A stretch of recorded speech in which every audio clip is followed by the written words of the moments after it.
ఇక మనకు ముందున్న సంవత్సరాలే ఎన్ని సంవత్సరాలు ఇస్తే అన్ని సంవత్సరాలు మనం ఈ భూమి మీద జీవించాలి.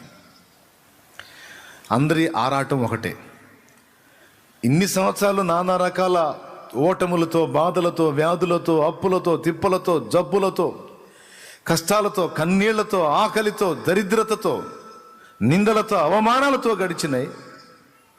కనీసం ఇక రాబోతున్న సంవత్సరాలన్న శుభప్రదమైన సంవత్సరాలై సుఖముగా, నెమ్మదిగా, సమాధానంగా జీవించే సంవత్సరాలు అయితే ఎంత బాగుండు అని అందరి ఆశ, నిరీక్షణ, కోరిక అదే.